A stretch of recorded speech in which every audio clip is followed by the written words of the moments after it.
All right. Hey, what are we doing? Hey, it's 2023, Hello. guys. Hey. And we sat on this Back to the Future episode because we wanted to take a break for December of last year. But now it's 2023 and we're doing this insert. Isn't that fun? Yeah. That sounds cool. Yeah. Yep. So this is Back to the Future, guys. Do you remember what you thought? Probably doesn't matter. I mean, I Probably thought it was a skip pretty Wait a good minute. Did we movie. You lose know, all the it was audio? fun. It was What quick. happened? It was fast. It was good. It was awesome. John's already It was shockingly violent. No, John, all the audio is there. It's like a 2-hour episode. So Oh, I see. It's gonna be a gotcha. big one. So, It's gonna be a good one. Okay, fine. I thought something had gone wrong. no, everything's So, fine. No, everything's fine. good. Okay, Everything's peachy. fine. It's a great start Doc to the new lives. year. Doc lived. Doc put the note together, and anyway, yeah. Yeah. And like that movie, we're going to travel Somewhere backwards in time. We're traveling But we're backwards not in going to time kill now. a dog. Don't worry. No, dog will be TC's fine. not. Dog will be fine. Dog's fine. The dog is fine. Yeah. So then, I don't know how this is going to transition to the episode, but yeah. You'll Someone do want to some make a kind of noise? magic. Make a beep. Somebody make a beep. This podcast is rated PG. Parental guidance suggested. Some material may not be suitable for children.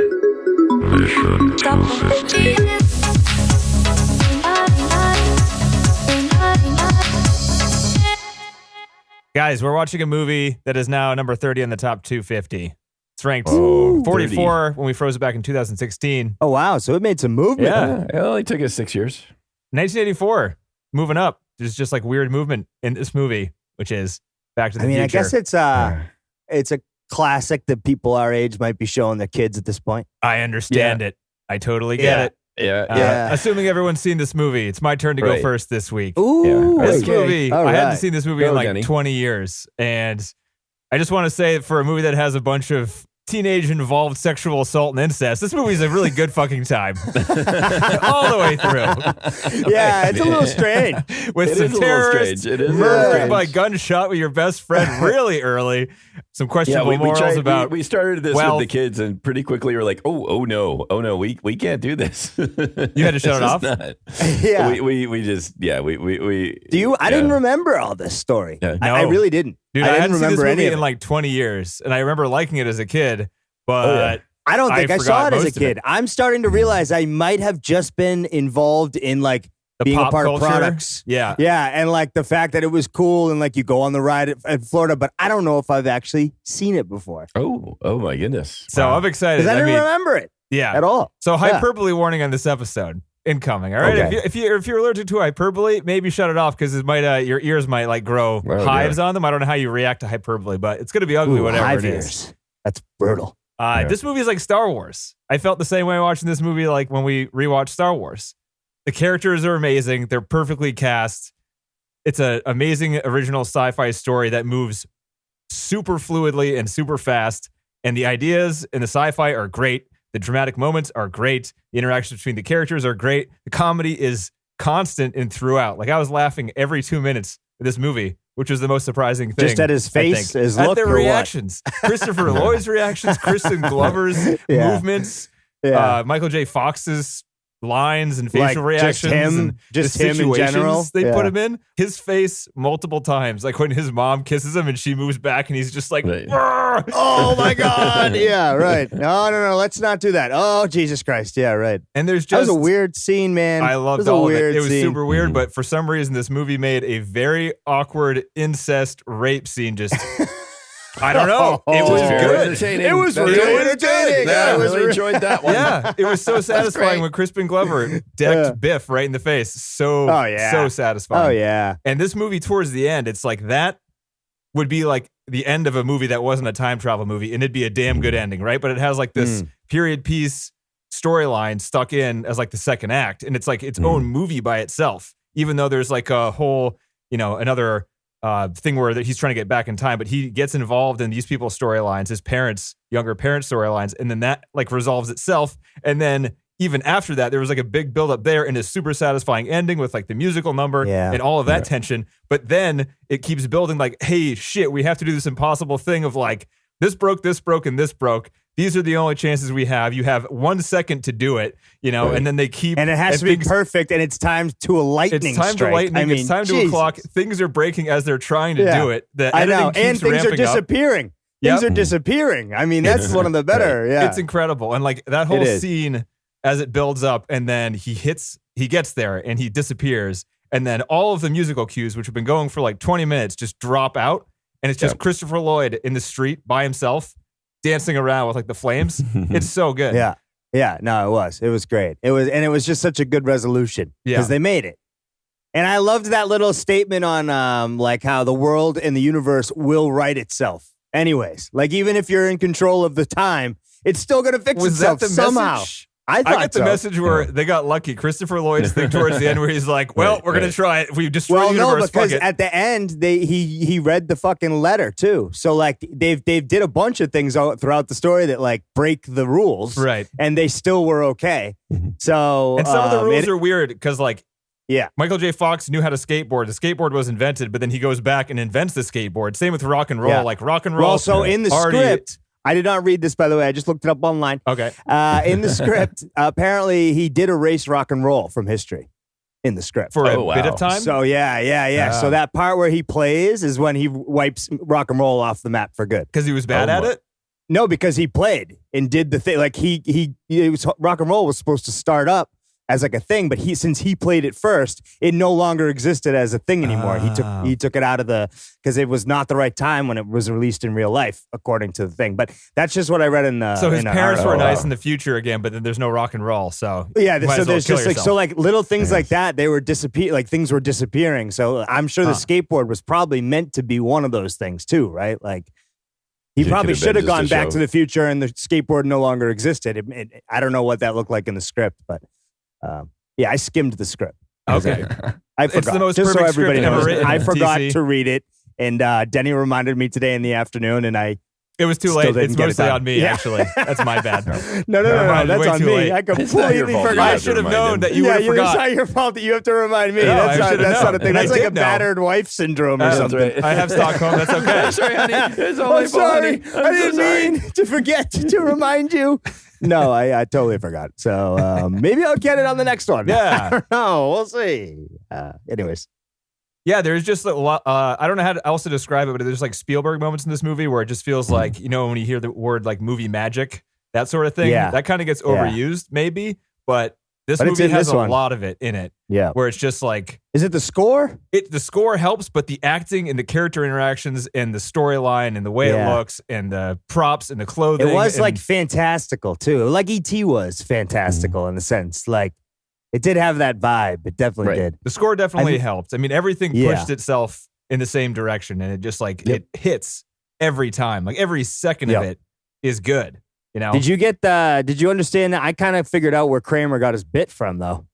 The Crispin Glover? What's his name? The doc. He acts just like him with the eyes and the faces. And then he jumps around and he does all that shit, right? He like slides in and out of shots. It's like, oh my God, right? God, so funny. He was so funny.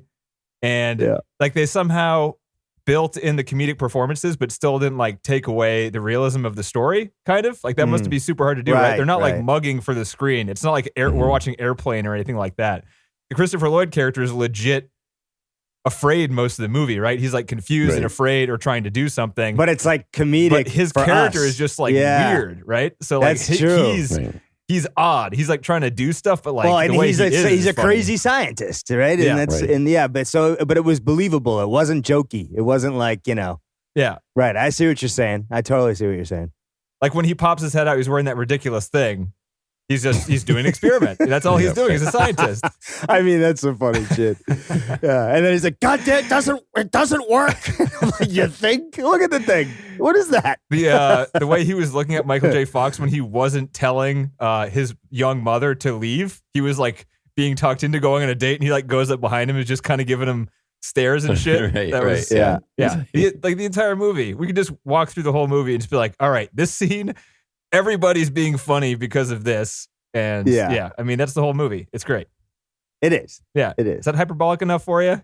That wasn't very hyperbolic. It wasn't? It's still, The word masterpiece was not said. Do you want to say master? It's a masterpiece. It's perfect. It's a masterpiece. Oh, This perfect. movie Okay, there is perfect is about. You can't I compared it to Star Wars out the gate. I figured that would be a little. That may be a controversial. It's perfect. But It's a I see where masterpiece. you're coming from, though, in terms of the characters, the music, the story. It all works. It's sci-fi. It's held up over yeah. time. I would say maybe the special effects in this are maybe slightly better than the original Star Wars. They didn't have to do as much, Right. But yeah, That's true. Right. But True, that helps, they did. though. They just made like cool fancy lights and put it on a DeLorean. Right. And, Yeah, they already had a car, which but yeah, also, so- mind you, was not in the script. Although the floating car still looks good. It does. It did. They It used did. the Flying same car. special effects as StarArs because they had ILM, Internet Light, okay. Industrial Light and Magic. Internet Light and Okay. Magic. That's not. Yeah, yeah. Internet light That's magic. not a That thing. sounds Great. That sounds shitty. sounds like a really shitty provider. Yeah, it's, Yeah. it's a new. That's a new Bitcoin shitcoin. It's only is what that $5 is. a month, but it only works half the time. Yeah. Oh boy. Yeah, I mean this. We jumped ahead for Star Wars. This could be top 10. This movie could keep moving up. I think this could be number one. I wouldn't be it's a surprised if this classic. movie was number one. You know, Really? I did think to myself though that like it was a little strange. I don't know if like the storyline would be so accepted at this point, like No. where your mother's trying to hit on It your wouldn't. kid, and that they talked yeah. about that a lot in all the special yeah, I features. don't think that would be a Like, thing it anymore. It wouldn't play as well. It's funny how it wouldn't now. I mean, what? It's funny how yeah. so they tried to shop this script around.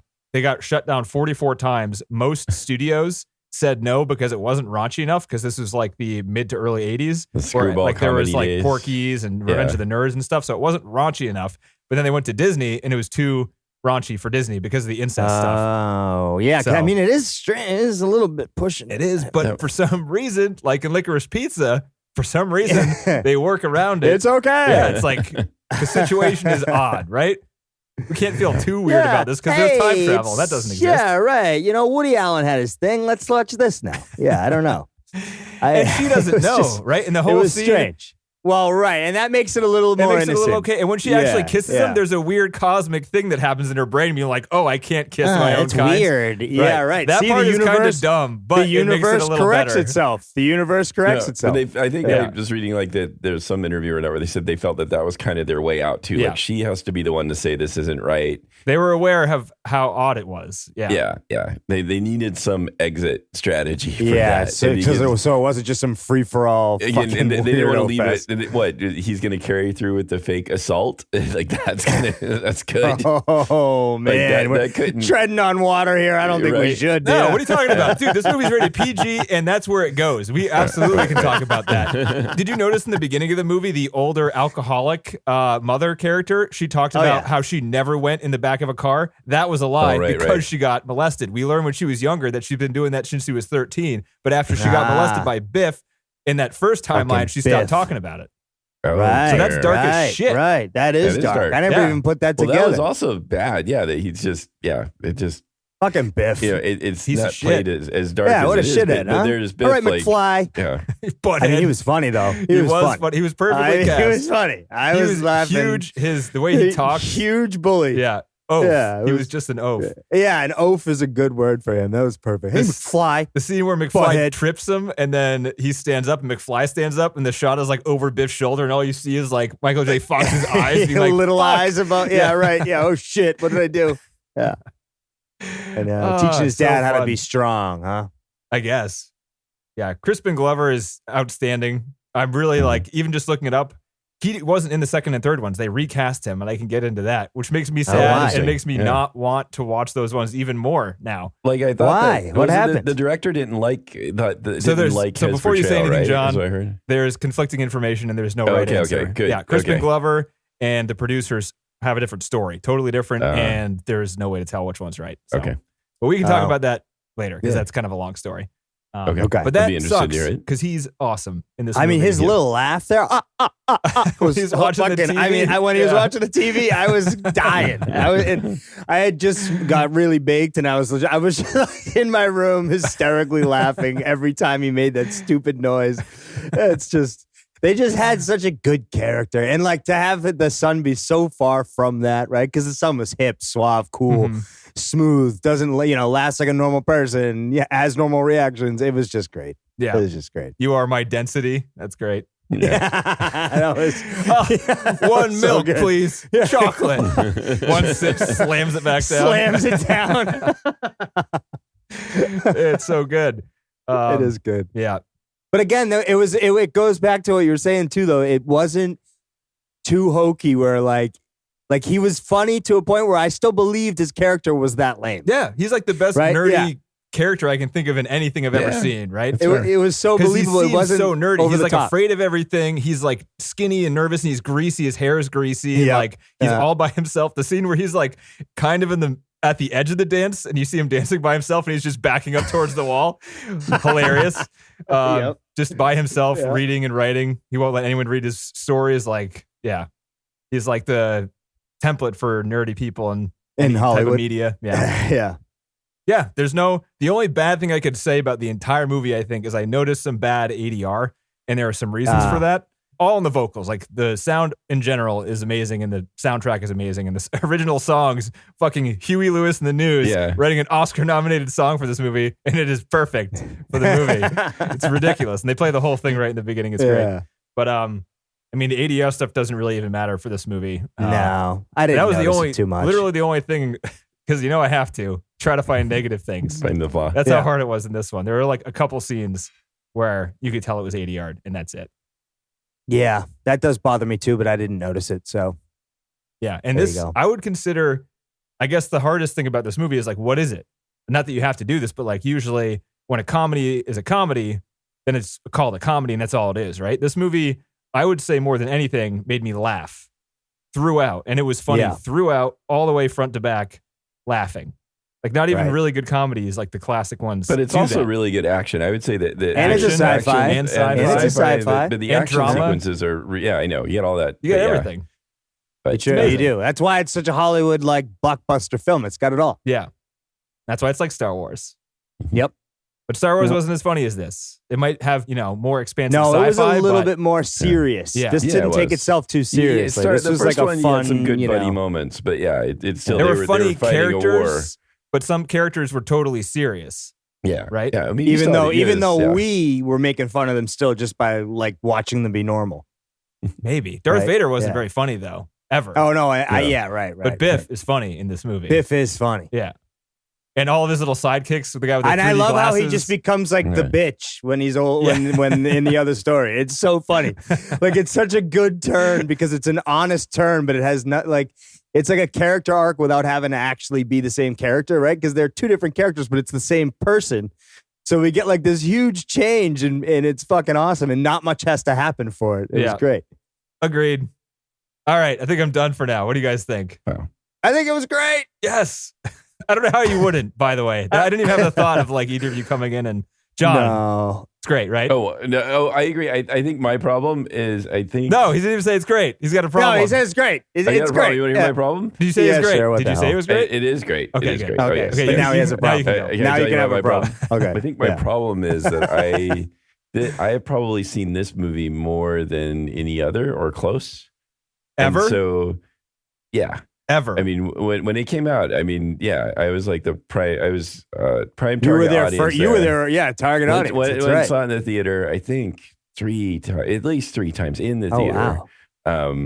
And then countless once it's released. And when it came out on VHS. No. I mean, but I mean, it still has a funny. problem. When it came out on VHS, I think it sold for like $90 or something like that. It's ridiculous what like the early VHS tapes went for. You bought it? Oh, I think we did. Yeah, I'm sure we did. I've just seen it so many times that I'm not as thrilled by it as because it's just so old hat in a way. I've just seen it. I know I've seen it. I don't even know how many times I've seen it, but I'm watching it and I'm a little bored because I know it all so well. I mean, even though it's been like 20, 30 years since I've seen it, it's ridiculous.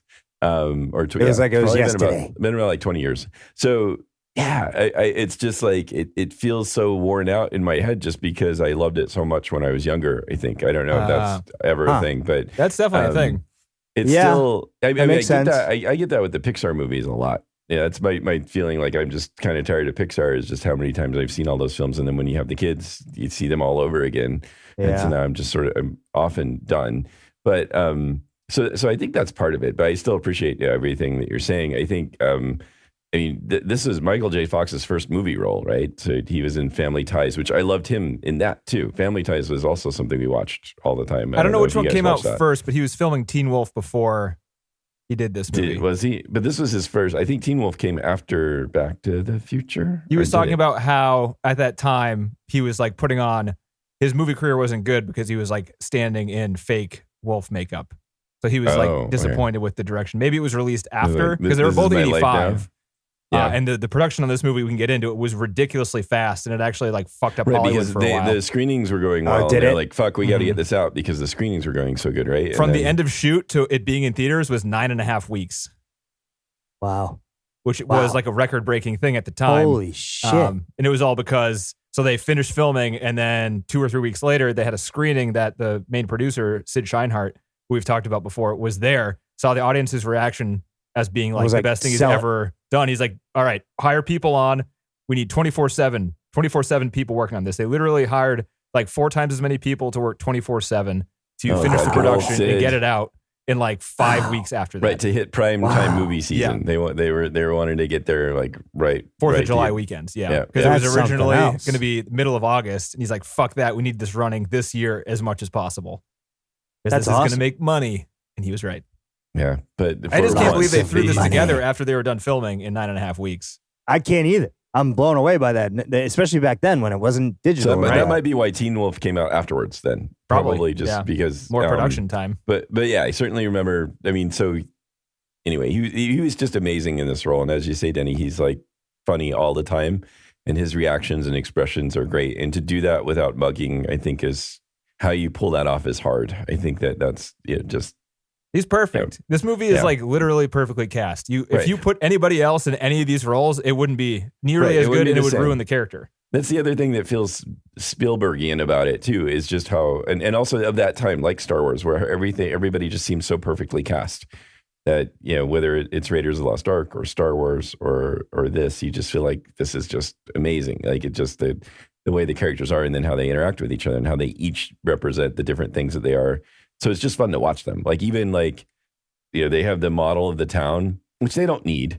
They don't need to run the car through the little model of the town and watch the car explode, but it's a fun moment anyway. Christopher Lloyd's reaction when he sees the literal overflowing tub of oily rags catch on fire, he's like, ah! Just runs over. It's like super cartoony. It's hilarious. It is. And it's funny.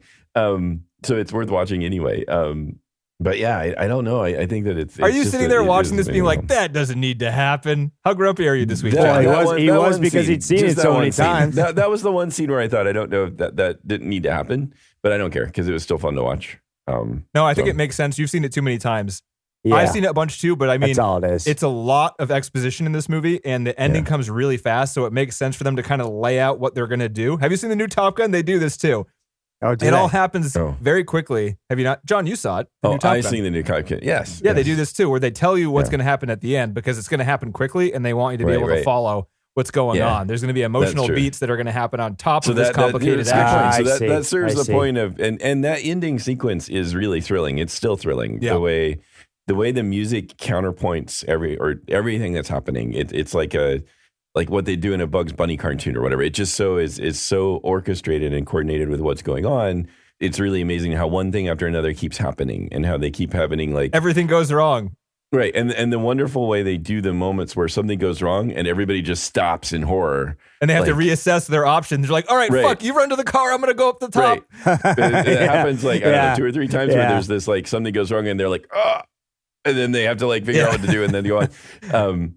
So that sequence in particular stood out even amongst my like my feeling of, oh God, I've seen this so many times and it's just such a weird feeling. But that sequence is still really amazingly done, that in terms of being like an action sequence. Yeah. And then even as it plays through and then Marty is seeing Doc get shot again, the way they play all of that out is really cool. You know, the car stops and it just keeps going. It just keeps getting, it's like, oh, he made it. Everything's great. No, now the car won't start. Now he's got to run and he's not going to make it in time to see Doc. It's just brilliant the way all of that action. Yeah, they used time as the crunch really well in this one. Yeah. So I thought that was, again, even despite my feeling of being a bit burned out on this one, I still really appreciated that part too. Did you notice that one thing, TC? The Twin Pines Mall turns into a Lone Pine Mall because when he traveled back in time, he ran over one of the pines. No, the farmer comes out and he's like, "You ruined the old tree," or whatever he yells. Oh no! Yeah, so when he gets there at the end, the sign of the mall is different. It's one pine. Yeah. I think it's Lone Pine. Nice Lone Pine? Yeah. Oh, that's Nice funny. touch. There's a few of those little nuggets in there. Yeah. Yeah, that's funny. I like again, it's subtle when it wants to be too. Like they don't change who his parents are or his brother and sister. Like it's not like they look completely different now that they're successful.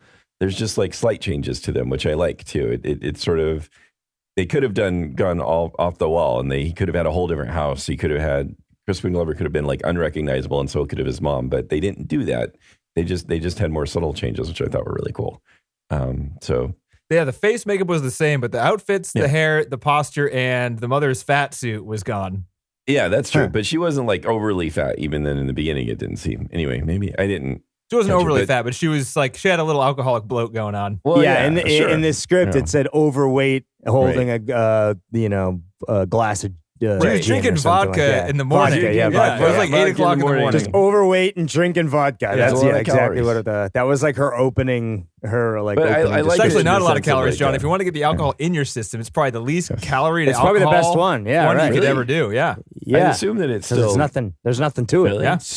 Oh, okay. Well, it's not like the brown ones that have like all sorts of calories. Right. So if you want to be alcoholic and thin, not gain too much weight, you go right vodka. for You gotta drink and straight usually down. Usually when you add some cocaine on top too, you're good. You'll lose, at least 20 pounds. And then you just suck on ice cubes and tissue papers in your rail pit. Plus it'll force you. It's a huge plus. Yeah. You do that, you go to the gym, you won't remember the rest of the day, but you're going to lose do a a couple lot of bumps, hit that fucking elliptical, you'll be fucking perfect. Yeah, sure. Exactly. Do two stairs before you fall off. You're so tired. You just got to make sure you bring a lot of vodka and you'll be all right. In those big old sport bottles. Exactly. I thought the makeup was really good. Like, these people are young, and they did like a not unconvincing job of making them look older. It wasn't distracting. Yeah. And they acted really old too. I thought that was really good. Mm-hmm. TC. Yeah, again, better than a lot of the modern sort of things that you see. TC, what do you say, TC? What do I say? I say that was a great fucking flick. I had a good time watching it. I, did get kind of teleported back into, I see what I did there, into time with my, I just was remembering being on the ride at Universal Studios. Like, there were some parts where I was like, oh yeah, that was in the video in the beginning, or so that's when it dawned on me that I may not have seen this as a kid. It's because I just don't remember the story whatsoever. Wow. And I was like, especially when we got to the mom part, and I was like, oh, this is strange. Seems like a weird on the ride. Yeah, it seems like a weird thing for a young kid to watch. I don't remember this per se. You might have. I mean, none of it. Maybe you watched it that young. It may not have made sense. None of it made sense to you, so you just don't. Right. You just don't encode it very well. Right. Yeah, that's a good point. It probably just didn't compute. I just watched it and only really watched it for the parts where they were flying around. I'm sure it's not like your parents are going to be, now, honey, what he's going to do is pretend to sexually abuse his brother. Nowadays they would. Nowadays they'd probably sit them down and be like, look, what's going to happen here is something that's just part of the story. They just fast forward through it. Don't explain it. Right. You just get the kids out of the room. No, it's 2022. You got to explain everything. Everyone has to be fucking told all this bullshit. I'm just going to show my kids all the things. Yeah, right. Guillermo del Toro last night had a lot of thoughts on showing kids movies, and I agree with all of them. Yeah. His Pinocchio movie is dark as fuck, and one of the questions was like, would you or should you show your kids this movie? And he's like, absolutely. Like, you have to sit down and talk to them before you do it, and probably you don't afterwards. just show them and say, hey, we'll be back later, and you let them sit there and flounder, but But I mean, he tried to equate it to the old Brothers Grimm and super old fairy tales that were terrifying to kids, because there's life lessons in them that kids need to know. They're able to retain it, that sort of thing. But I'm sure there's a lot of people who will disagree with that now. Probably. But with that being said, this type of the incest stuff, you could probably go your whole life without ever having to talk about it. It's so fucking harmless, really. You'd never, like you said, John, I probably didn't even pick it up. Yeah, you don't necessarily have to go into explanations there. I think we were just starting it. Our kids just get really into stories and they just get tense, and this one was so right away they're worried about Doc, and I'm like, we just haven't seen a film where somebody gets straight out murdered. So you let your kids watch Doc get murdered, then you shut the movie off without any resolution? No, that's the worst. No, we did not do that. I've been like, oh, that's over. Doc's dead. Over. Did you Doc's like it? Dead. How was that? This movie's called Doc Dies by Terrorists from Libya. Don't ever buy plutonium from terrorists and rip them off. There you go. Because they'll find you and they'll kill you. Probably not a smart move. Not a smart move there. So when you're on the black market, you pay the market price for plutonium. I felt a little weird when they kept screaming, "The Libyans!" And I was like, "Ooh, yeah." Would this happen today? Probably not. There'd be like random terrorist organization. Right. When you made that comparison to the second Top Gun movie, they won't even talk about who the bad guys are. They won't even name a bad state. That's why the new Call of Duty game is good. They're talking about Russians. You're like, at least name drop. That's a safe one. Yeah, at least come on. Yeah. No one's gonna ever care about the Russians being. But in the second one, it was the Russians. In the second one, it definitely that's what those jets were. They're talking about 7th generation fighters or whatever in the second movie. But they just wouldn't say it. Yeah, they wouldn't say it was the Russians, but they probably want to play it in Russia because they want it's Tom Cruise and he wants that worldwide money. Yeah, fair. TC, what else you got? So this is your first time watching it. I mean, it seemed like it.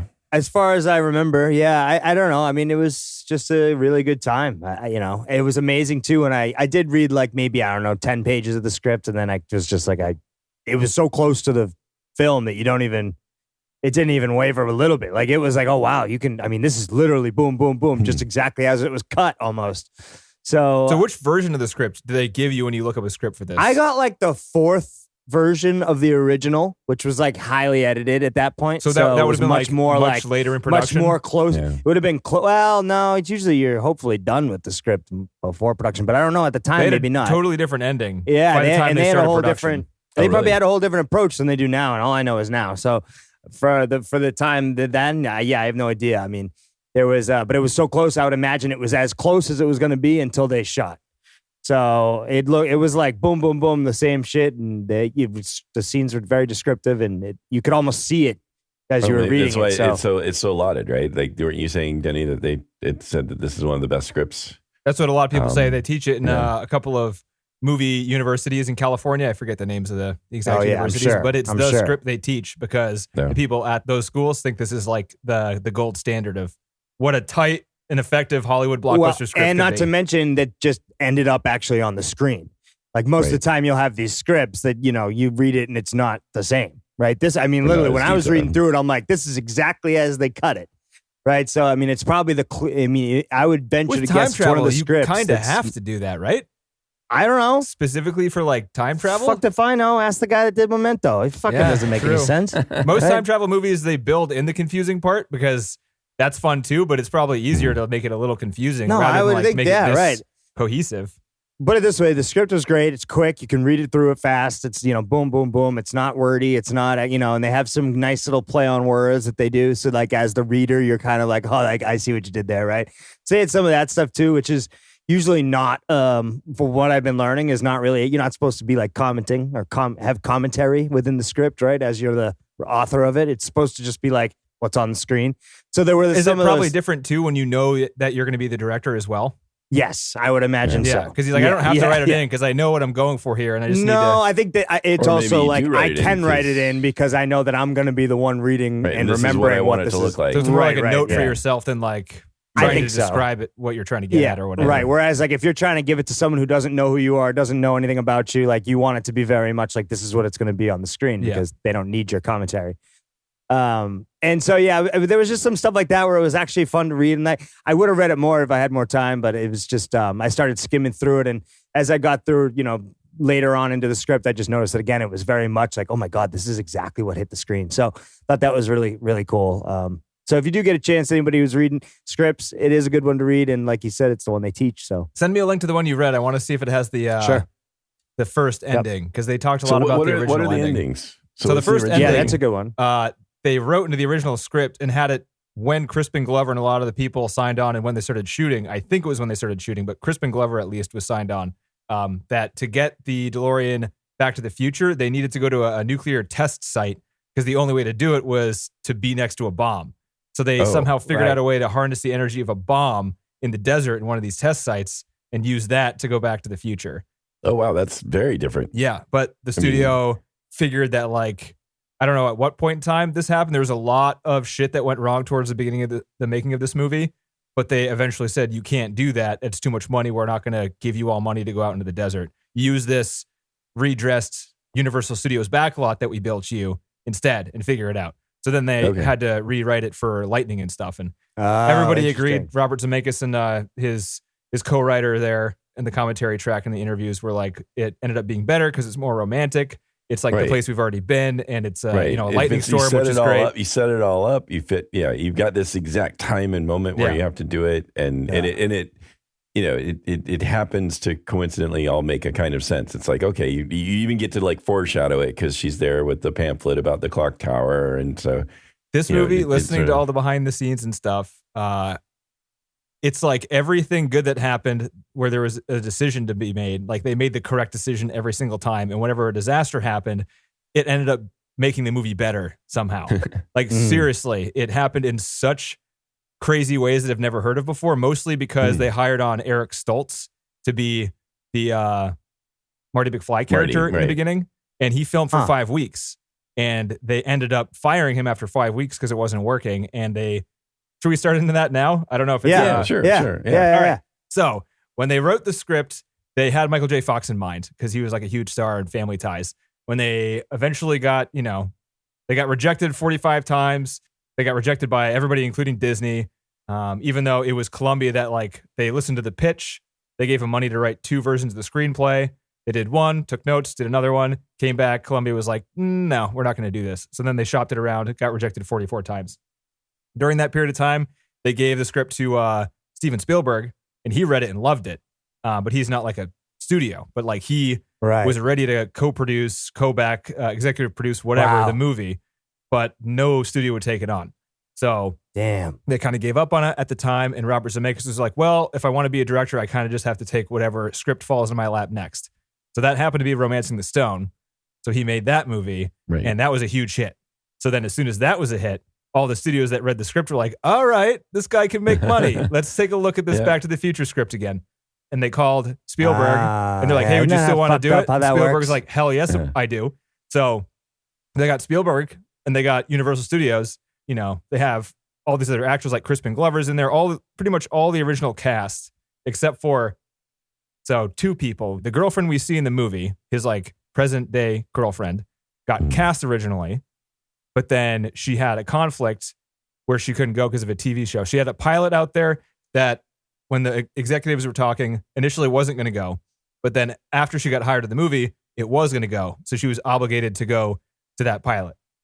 So she did that for a little bit. But then after the 5 weeks of Eric Stoltz, that TV show got canceled and she was available again. And then they rehired her onto the movie. So she was in the movie. With Michael J. Fox, he was in Family Ties, and the mother character in that show was out on maternity leave. So Michael J. Fox was like the star, and like the producers on that show were like, you can't have him. He's carrying the show. The show will be ruined if he's not ready to go on set. Yeah, right. So they said every single not. episode. Yeah. So then they're like, well, fuck. The producers, Back to the Future producers were like, we need a Memorial Day release date, which is earlier than it ended up being. But they're like, all right, we just need to get somebody. So Zemeckis saw Eric Stoltz in other things and liked him and thought, maybe I can make this work. And they shot for 5 weeks. There's a shit ton of footage with him doing the exact same scenes as Michael J. Fox. Same outfit, same sets, same other characters. It's just Eric Stoltz instead of Michael J. Fox. It's fucking weird. And you can see how it wasn't working. It's totally different. It's not funny at all. He's not a funny actor. Right. So, yeah. So then, there you go. That's huge. So when it wasn't working, Zemeckis showed Spielberg, and Spielberg confirmed it wasn't working. And so they started talking to all the producers, and they're like, dude, we have to fire this guy. You have to back us up on this. We need $3 million more. It's going to push back the production time. We need to do this because it's not working. And to the studio executives' credit, they said, okay, that sounds good. They went back to the producers of Family Ties, and by that time, the mother character was off maternity leave, and they begged him so much that they're like, all right, we need Michael J. Fox, though, every day. 5 days a week, we need him for the same schedule. You can have him outside of that if he agrees to it. And he agreed to it because he read the script and he wanted to be in it. So when they shot the movie it was 13-week shoot from mid-January to late April. They shot this movie. The first 2.5 months, he was doing Family Ties at the same time. So that means I have the time here. So his day, every day for 2.5 months was... Which ain't that bad, right? 2.5 months, he can manage. 2.5 months of, in the morning, he was on the Family Ties set from 10 o'clock to 5 o'clock. They made him a station wagon with a bed in the back so he could sleep between leaving the Family Ties set to getting the Back to the Future set. And then he would film from 6 o'clock p.m. to 5 o'clock a.m. Oh my God. every day during the week. And then he would go shower and sleep and get up and go to the Family Ties. And then on the weekend, he would shoot all day for Back to the Future. So this movie mostly takes place at night. And there were actually some daytime scenes. They had to light the nighttime to be daylight because they mostly only had nighttime. And then they shot during the day on the weekend. So wow. What a that's story. ridiculous. That's a lot of work. And like, he's energetic as hell in this movie. Yeah. Oh, well, I mean, he's young. That was one of the questions. They're like, how did he do that? And Zemeckis was like, well, he's pretty young. Yeah, and he's young. Yeah. Right. Yeah. I remember like being able to do shit when I was young too. Yeah. Don't you? You could deal with no sleep. You could deal with it. It wasn't mean you were good. He is good, deal with it. But he's so good. He was good. Yeah. I mean, it's not like he's over there lifting fucking humping 30 pounds of gear, 50 pounds of gear. He's, he gets to sit around and then go in and do some shit. I don't know. He's running around a lot in this movie. He's a lot of physical stuff going on. Mm-hmm. Yeah, well, not every day that happens though. Yeah, I don't know. And I don't know if there's another. Yeah. I give actors like no credit. So, Yeah, we know that. Me. Yeah. Right. That's a I wonder if there's any story even close to this in terms of an act. Well, so we had Apocalypse Now, right? Didn't they? They had the other actor. What was his name? Eric Stoltz. No, it was also Eric Stoltz. Yeah, he was much younger. No, it wasn't. No, it wasn't. Harvey Keitel, wasn't it? Yeah, Harvey Keitel. Right. So it was Harvey Keitel that they replaced. I don't think they replaced him, but that was more. It wasn't like they built this film around. They just saw Harvey Keitel and they said, no, we need somebody more vacant, or whatever. And so then it wasn't like they built the script around a certain actor either. Yeah, I don't know many other stories where they knew like this isn't going to work if we have this. I think Harvey Keitel might have been just fine, actually more interesting in that role. I don't know. But I you just don't know. think about like, yeah, it'd be interesting to see. But I mean, that's how it always goes, right? That's just why they pay these people. But who big could have money. done? Probably said Charlie. Who could have Sheen done Marty McFly? Miller. Nobody else. I literally can't imagine. Probably nobody. Anybody else. And same with Christopher Lloyd. Same with Crispin Glover in Biff. Right. And Leah Thompson. I hate to say that she's maybe the most replaceable one. She's really good in this. But her character doesn't have a lot to do other than to just like Marty. She's the horniest teenager in a movie of all time. She's just there to want Marty. That's basically her job. She just every scene she walks in and she's just horny as hell. That's like what she's doing. It's a little weird, but it's pretty funny. I don't know why her parents left her alone in the room with the pantsless kid. It's irresponsible parenting. No, apparently she's looming over him as he's passed out. I thought she had taken his pants off to investigate his underwear, right? Because she told him to put his pants back on. So weird.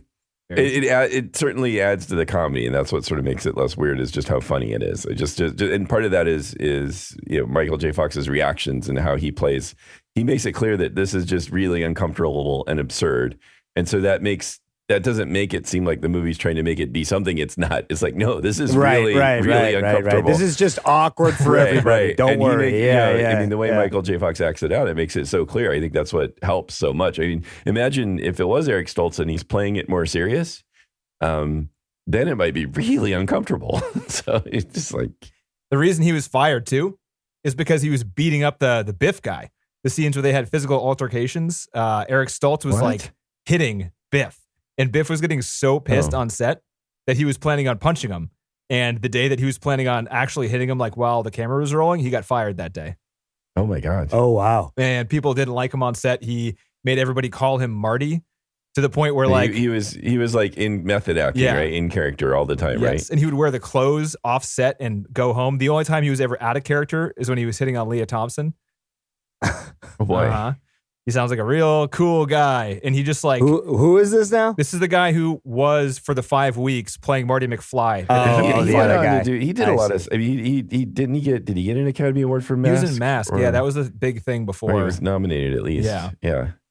He was more of a serious actor. Yeah. But yes, yeah. And he looked too much like Crispin Glover. That's another thing. And so one of the other weird things that ended up happening was that one of the bullies in the background that doesn't really have any lines was initially cast as Biff. And if Michael J. Fox was cast, then he probably would have kept the role because like Michael J. Fox is so short that he would have been like big enough. But when they had to recast Eric Stoltz, they needed a bigger bully. So they had to look and find this guy who played Biff, who's by all accounts, a very nice guy, but plays this bully character spot on.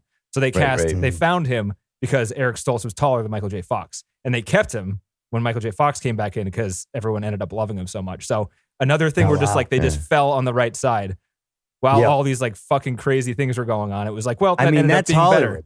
That shit is how it happens every day. But it doesn't happen right every time, ever. No, it happens wrong most of the time. This movie's amazing because like listening to everything that they said about how everything went wrong and what ended up happening in the end, it ended up being better than it would have been if like Isn't that difficulty. How life is though? No, right? it ends up worse most of the time. Like it's like this is like winning the fucking Powerball. This movie, all sorts of things happen in life, and you end up. It's better like winning off. 15 coin flips in a row. Will never happen. TC, it's impossible. You can't. I don't know. That's what I see this as. It's like 15 bad things happen, and it's all like of them winning are better. the lottery. Yeah. It's a miracle. It's a movie miracle. It's a masterpiece, if you will. Makes you believe there is some higher power that wanted this to work out. Jesus did this, guys. Jesus Christ himself was looking from the stars. That's right. Yeah, I know you, McFly. Marty was sent here from the clouds. We sent you here, man. What are you doing, good. Jesus? I want to make this movie really good. Watch this, guys. I'm bored. I'm gonna do this one. Just this one. They keep doing these other. I'm gonna make this work. Come on, this is gonna be awesome. Look. There are 15 things that are about to go wrong. I'm gonna make them all better. I'm gonna make them all better. This is me. This is produced by Jesus. Watch this. I won't ever get any credit. That makes me mad. I don't get credit for anything I do down here. But whatever. 1.5 gigawatts. I wrote that. Jesus says. Yeah, that was me. That was me. Jesus, shut up. We're trying to watch the film. God damn, we understand. We get it, man. You're the best. All right. Can we just watch the movie? Way to go. All right. Yeah. Thanks for the free wine. Shut your mouth. We're trying to watch the movie. That was a good bit. Yeah, I wonder what his surname would be. Jimmy Christ, something like that. I don't know. Jesus J. Christ. He's like, there's already a Jesus Christ in the Screen Guild, but I'm Jesus. It doesn't matter. Jesus. That's why Michael J. Fox is Michael J. Fox. Christ. Right. I know. He couldn't. You saw he that? Was Michael. I learned that from this movie. I didn't know that was a thing. Right.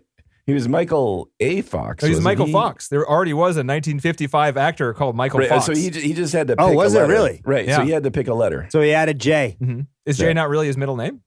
No idea. I don't think so. I assumed it was, but you just said it wasn't, John. Why wouldn't it be? Just because there was some bit I read that it was like, I think his middle name was A, and Michael A. Fox just sounded weird. Michael, a fox. He's not a man. Right? He is a fox. He's not a fox, but he's a man fox. He's half and half. Right. Yeah, Michael Andrew Fox. Oh. So yeah, he just picked a letter. Nice. I think there might have been a reason why he picked the J, but yeah. Because B sounds weird. C sounds weird. Michael B. Fox. D Michael sounds C. weird. You could just go, Michael D. Fox. Weird. Not going to work. Michael F. Fox. No. It's too many F's. Yeah, that's right. It's weird. Michael J. Fox. No, that is not good. No. A J is a wonderful middle initial to have. Yeah, it's good. All right, what else we got for trivia? The TC read the script a little bit. John, you got book corner in here? I got nothing. You got nothing? No, I mean, there was, there's books about it. But again, I also was not enthusiastic about diving into the details of this film. So not that sad. Yeah. I know, it's a little sad. Is there any other movie on this list we're going to hit that you feel the same way, where it's like, well, this is going to suck because I've already... It doesn't suck. It's just like, I've had enough of it, sort of. I mean, I still like hearing the trivia on your side. But there's a lot.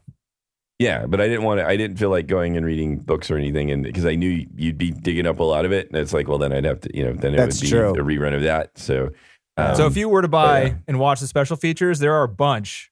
And in descending order, the featurettes. There's like 5 of them. Watch those. Those are all really good. They have behind the scenes shots. They have interviews with all the people in the cast and a lot of the crew and the director and the writer and all that stuff. There's 2 commentary tracks. One is with Robert Zemeckis and Bob Gale, who's a co-writer. Mm-hmm. And that's a weird commentary because all it is they play like this audio interview they do on some TV show or something. It's like a 2-hour long interview with like this guy asking questions. Irrespective of the movie? Irrespective of the movie. Yeah, they're not watching the movie. It's just like an audio interview. There's a lot of good information on there, but a lot of it's repeated from the featurettes. And then the second commentary track is with Bob Gale, the writer, and one of the producers that I didn't recognize. And they complained how Robert Zemeckis wouldn't sit down to do a proper audio commentary. And then they also went on to say, we know there are these other special features, the featurettes, watch that first, and then watch the first audio commentary, and then come here, because we're going to try not to like repeat any of the information. And I watched it for 10 minutes, and they repeated all the same information. Yeah, and it was a joke. It wasn't a joke. They just didn't do a good job. Like they were dry, they were slow, seemed uninterested. Like it was a bad commentary track. I mean, it's been a while, I guess, right? Yeah. So. And they must have felt. I mean, they started on a sour note, being like, "Robert isn't here," and you're like, come on, you knew he wasn't going to be there. It's too good for us now." Yeah, he is. He's making Polar Express, bitches. $500 million box office. Oh my God, can you imagine? Yeah. Wow. So before this, Bob Gale and Robert Zemeckis are kind of a writer team. They write stuff together. It seemed like Bob is the guy at the typewriter writing it down, and Robert paces back and forth behind them as they bounce ideas off, and Bob writes it down, and then Robert goes on to direct them. And Bob is there too, doing like script stuff, you know. Right, but then Robert gets all the glory and the credit, and then you just end up with I was thinking, I didn't know who Bob Gale was. I was thinking the exact fucking Who's same this Bob Gale guy? I don't fucking know. I've never heard of him before. Gonna forget about it after that guy's today. Sitting there like, this motherfucker always does a fucking asshole. And type.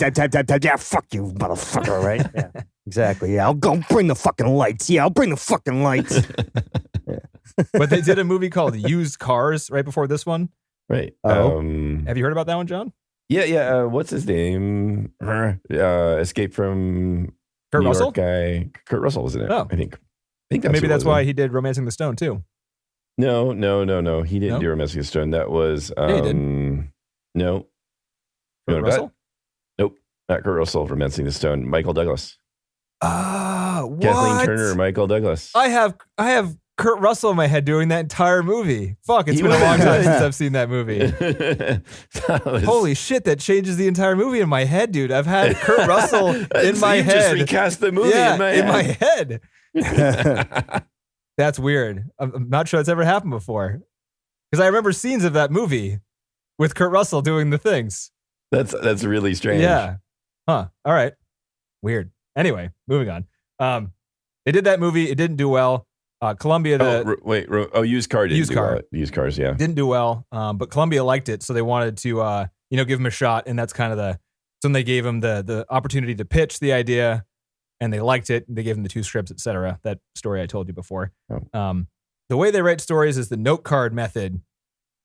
Oh yeah, they like put ideas on a board. You do 7 cards, and then you boom, and then you go down from there. And it makes a lot of sense because like they put literally like in the beginning they're like he travels to the past, and at the end they put he travels back to the future, and then they look at the card, they're like, oh, Back to the Future, that'd be a pretty good name for a movie, and that's how they named it because they were just abbreviating the ideas from the movie. You know, Ryan uses that method all the time. It's a quick way to create a movie. It's funny too because he'll always say like, "You want to write a movie? We can write a movie in about 20 minutes. All we need is these cards," and then they'll do that. And they would just sit there and be like, "All right, he's going back in time. What would be fun to mess with? All right, what if he invented rock and roll? All right, write that down. Put the card. All right, so to make that happen, we need to create another card. Rock and roll, right? But like once you have that card up there, it's like, all right, we can't just introduce that out of nowhere. We need to put something further back here to get him so he knows how to play the guitar. All right, what else would be fun? He'll invent the skateboard. All right, we'll put that there, and then back here we'll be like, he rides a skateboard to school. Like, well, it's kind of like. You know, we just watched 3 Billboards, and I saw how like all of the things they were setting up were like a little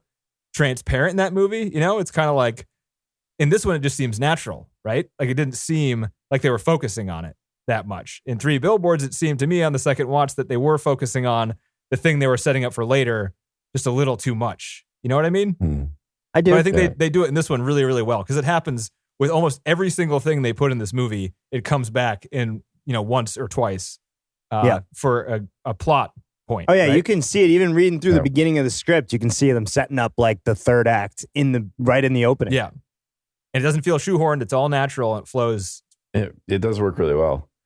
Do you have this story about how Scheinberg wanted to call it something different? Yes. Do you want to do that one though? If that you know one I that got one. right off of Wikipedia. Like I have a whole list of Scheinhardt input, and that was the one that they Scheinberg. Sid Scheinberg. Yeah. Yeah. He from Wikipedia, he suggested modifications to the film. He wanted to change the title to Spaceman from Pluto, believing Back to the Future would not resonate with audiences. He said no one would want to watch a movie with future in the title. And what does that even mean, Back to the Future? That doesn't make any sense. Right. But man from Pluto, Spaceman from Pluto. We know a spaceman. They're from Pluto. That's exciting. But, it's the worst thing ever. I guess Gale and Zemeckis, they didn't know how to reject Scheinberg's suggestion without making him angry. And then Spielberg apparently intervened, and he said, "No, they asked Spielberg. Did they went to Spielberg? They asked him. Yeah, because they're like, we need your help. He got like help CC'd. However, they did CCs back with mail. He also got the memo, and they went to him. And they're like, "Do you see this?" And he's like, "Yeah. What are you gonna do?" And he's like, "We don't want to change it." And he's like, "I got this."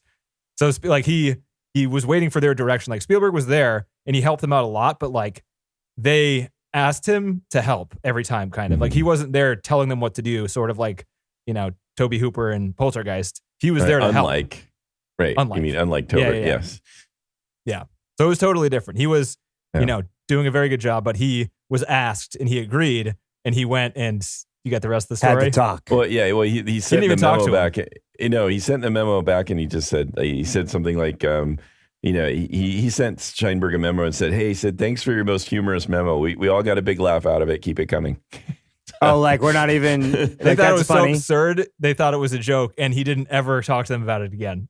Wow. So he was like, "Fuck these people," right? Yeah. Or he was embarrassed, and he's like, "Maybe I got away with it." Yeah. Well, wasn't that stupid of an idea? Called that story quote bullshit. So I don't know. Scheinberg has a different view. I disagree because they talked about that story at least 4 times in all the stuff that I watched. So I buy it, and they also had other things where they put it back to back with the stuff that he did add to it, and he did do some good stuff. The main ones were it was Professor Brown in the original script, and Sid was like, "Make it Doc; it'll sound better."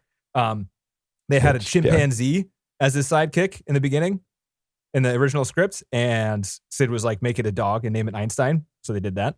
That would have complicated things too, man. Having a chimpanzee on set would have been. And then the last one was the mother was named Mary initially, and Sid didn't like that. And he's like, "Why don't you call her Lorraine?" And Sid's, I thought it was Elaine. I thought I read something else. See, there's all these conflicting stories. They said Mary on this one, but Sid's wife's name was Lorraine. So he's like, "Why don't you just name her Lorraine?" I see. I see what you did there. Very sneaky. So he did sneaky. I think those are all good changes. Those 3. Yeah. The other one would have been horrendous because Back to the Future is like fucking perfect. Yeah, Spaceman from Pluto. Yeah. Fuck is wrong with you? High? Seriously? Oh, yeah, right. Hey man, lay off the cocaine, dude. I had the best idea last night, guys. Let's hear me out. It was Spaceman from Pluto. Spaceman from Pluto. It's got heat. It's got heat. It's got heat. You said heat 6 times, sir. But it's got it. Yeah, but it's got it. That's right. Pluto's cold, sir. Anyway. Shit, man. These guys, they wrote 1941 for Steven Spielberg, this writing duo, Zemeckis and Bob. Yeah. So that's an interesting movie. Dan Aykroyd, John Belushi, and that was a flop, I think, right? It's one of Spielberg's worst ones, self-admitted. No shit. Yeah. Huh? I don't think I've seen it. Yeah, it's not really worth watching. He like that. Nobody saw it. Don't worry. And Steven produced 2 of their other movies, including the used car movies. So they worked on 3 other movies together before this one. Oh, wow. This was the first Amblin Universal project without Steven Spielberg directing. I don't know if that's interesting or not. That's just a fact. The only person who didn't like the script on first read, who do you think? Out of all the characters, or all the cast stars, members, sort of? Everyone else was ecstatic and wanted in on the project. And one person didn't like it, put it down, said no, and had to be convinced to take the project. We know Michael J. Fox loved it. Was it, what's his name? Was it the Doc? It was the Doc. Was it? It was Christopher Lloyd. He hated it. He was like filming some art house thing in Mexico apparently at the time. He said it was like, he didn't do like blockbuster movies at the time. He wanted to do, and he was kind of making fun of himself. Yeah, he was like, I was looking at the time to do something like more stage play, like real acting, and he was kind of making fun of himself when he was talking about it. Cause he's like, yeah, and that was my dumb ass at the time, right? And he's like, I'll do 3 sequels and then I'll be in Camp Nowhere. Give me cash. Yeah, right. Yeah. I mean, really. But then his friend apparently talked him into it, being like, this is an awesome script, so you can do a lot with this. And he agreed. But he didn't really warm up to Zemeckis almost the entire shoot. Like whenever he gave him direction, he would just be like, okay. He wouldn't ask like for feedback. He wouldn't say like, I don't like that. He would just be like, okay. But then when they hit rolling, he would just do something completely different every single time. Really? And they wouldn't know where he was going or what he was going to do. Sometimes like what they ended up doing by the end of the shoot is they ended up rolling during practices. So they'd put him in costume and they would rehearse while the camera was rolling, just in case they got something, because they didn't have the chance to catch him like during a real take. Because he wouldn't listen. That's so annoying. But he's so good. Yeah, but still. I know. It's just really weird. But by the end, Jesus. They ended up, Zemeckis seems like a real flexible director. He seems like he's like, all right, this is what this guy's going to do. Instead of trying to like harness him, I'm going to try to use it. And we have to move, right? So that's what he was doing. And by the end, they kind of, like Christopher Lloyd started respecting him because he was letting him do all this shit. And he started helping him by like, they honed in like a working relationship together. So he actually started talking to him by the end and didn't just say, okay, after everything that Zemeckis said. So, and apparently they're, on the second one, he was much easier to work with. Maybe that's why he wasn't as funny in the second one. Oh yeah, that nice little cheddar's coming in. Hey, what the fuck? Can't say no to a sequel. Money. They filmed the second and third one at the same time, especially when you're getting paid still probably from the first one. Oh, yeah. I don't know. If you didn't sign on as a percentage of the first one, you totally fucked yourself. I mean, I would imagine they always do. I don't think that's even a thing. I don't know. Back then, they used to like rip people off. They still do. Yeah, but he's the major billing. He's top billing actor. Yeah, I have no idea. There's no way. He's top billing actor. He gets to do what he's not going to like drop out. Although Crispin did, but Crispin did. So yeah, we can get into that. But yeah, he's certainly getting paid more than Michael J. Fox is. So the script you had, was the time machine a refrigerator? No, that's the first draft. Okay. Apparently, I read that. Yeah, it's just a vegetable in the first ones. Yeah, no, this one had the DeLorean. So this was, like I said, the fourth draft or something like that. So the one that was like made it to the screen, because that's what I kind of wanted to read, just to like see what. I mean, I wasn't going to read it very thoroughly anyway, so I didn't have time because I'm an idiot and I forgot. Do you guys know anything about DeLoreans? DMC Not really. DeLorean. So, isn't it the guy who like owns that company? He's like, he was like really rich, into a lot of drugs. Like the cars were ridiculously expensive or something, and they were really shitty, and they couldn't like all made manufacture any of them. Something. And they really didn't work very well. No, and they were really hard to get. Like they only sold them between 81 and 83. And when they wrote it into the script, it was before like all the stuff about the company owner and like how shitty the cars were. They just knew what the car looked like, and they were trying to find a car that like could pass as a spaceship. Cool. Yeah. Because they all wrote it basically for the joke when they crash into the barn. And they needed the people to think it was a spaceship for that one joke. With the golden doors. Yeah. So it was for that, the DeLorean. And by the time the movie came out, 85, DeLorean was like out of business for 2 years at that point.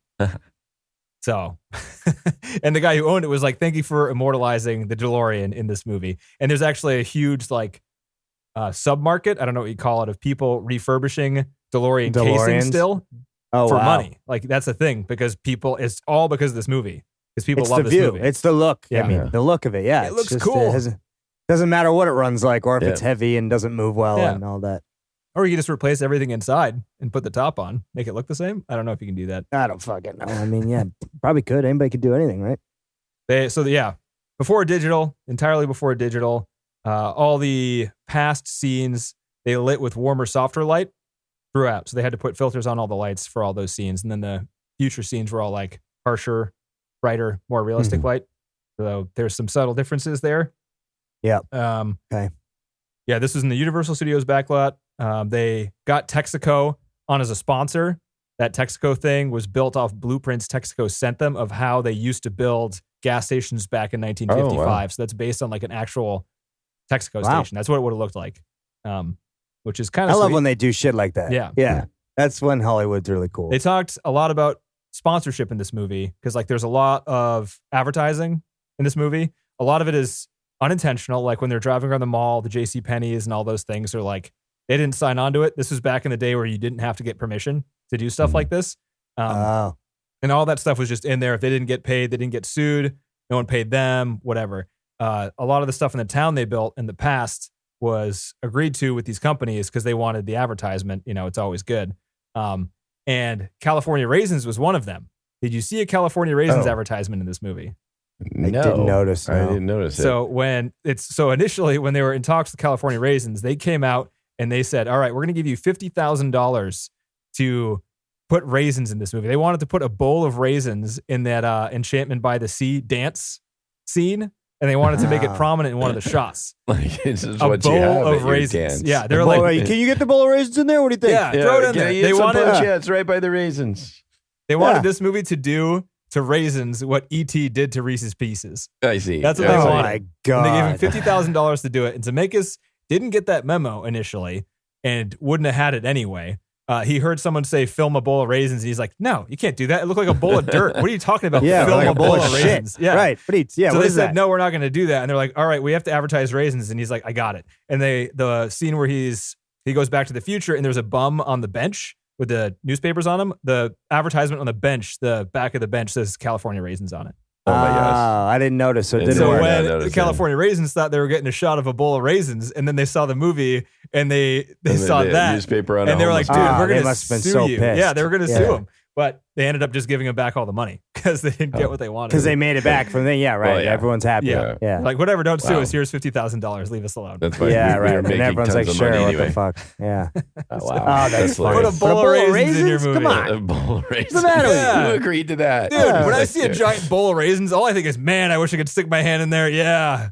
I don't give these to a bunch of grimy hand kids and let them have at it. That's what kids love is raisins. Yeah, raisins. Yeah, I mean, fuck. Raisinets, maybe. So I noticed the Pepsi, like Michael J. Fox is drinking. I noticed they had Pepsi two free. kinds Was that of a Diet thing? Pepsi. Yeah, Diet. Yeah, I like guess they had so. Diet Pepsi and Pepsi free. Do you remember Pepsi free, John?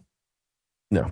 No. But then they have like they had like Coke Zero now and Coke Diet. Oh, yeah, Remember Pepsi. Crystal They had Pepsi? varieties of. Yeah, I do remember stuff. Crystal Pepsi. Yeah. I do remember that. I Yeah, remember the craze for that. That was weird. Yep. Yeah. That was It's like, weird. it doesn't was like need to be it was like- brown. and that also became like Zima. Remember that bullshit? The Oh, yeah, I alcohol, remember Zima. clear alcohol. Fucking Christ. That was Hey, before well, that's Smirnoff still- Ice took off. I was gonna Yeah, say. now we've got they vodka just, like, fucking seltzer. Have you seen The Cat People, either of you? Negative. The what? The Cat People? No. Is that the movie that David Bowie wrote the song for? Oh yeah. Putting Isn't out the that fire with voodoo, gasoline. voodoo, doo-doo? that No, one? putting out the fire with 82 gasoline. Cat That's People? Labyrinth. Oh, that's Labyrinth. Yeah. Yeah, based 82 on, that was Cat based on like People. a Stephen King. Maybe I think Stephen King had something to do with that one too. Maybe not.